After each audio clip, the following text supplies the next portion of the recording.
on January 1 of 2015, well, on December 31 of 2014, the state was not in perfect fiscal condition, you may recall.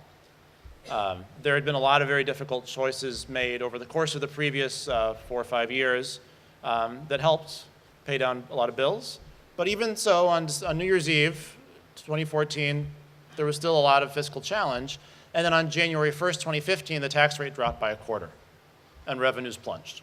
So obviously, when you do that on top of an already challenging fiscal situation, you create an absolute gaping hole, a true crisis. And just about a week later, Governor Rauner took office under those circumstances. And so the fundamental question that I think most of us felt was paramount to address is, what are we going to do about this fiscal crisis? What is going to be the mix of new revenues and changes to spending plans that we're going to use to close the hole? And well, the moment we find ourselves in now is a moment where that question hasn't really been answered yet.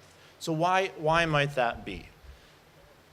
Shortly after he took office, Governor Rauner introduced what he calls his turnaround agenda, which is a set of reforms, mostly anti-union reforms, a few other things too, that he's very, very attached to, that I believe are the core of what he wants to accomplish as governor. The challenge is that these are things that are opposed to the core of what most Democrats went into politics for. These are very, very, very deep philosophical disagreements of the kind that, quite frankly, you don't really expect to resolve in a time of divided government.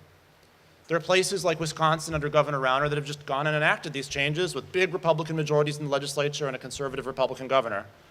And that's sort of how democracy works. When you have big majorities for one party, that party then has the power to enact their policies, even if those policies are pretty darn extreme.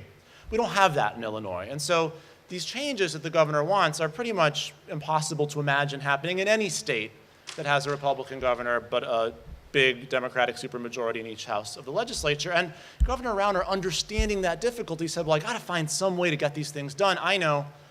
I'm going to declare they have to be a part of the budget negotiation. And he said, look, we're not going to have a negotiation about how to fix the budget problems unless these so-called turnaround agenda items are a part of that negotiation.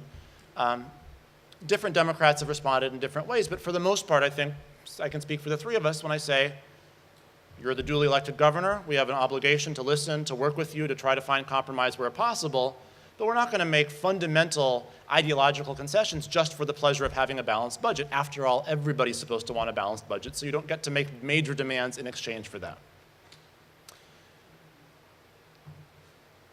Not a lot has changed in the 15, 16, 17 now months since that basic set of circumstances came to pass. And a lot is going to have to change because the consequences that Robin is talking about are unacceptable.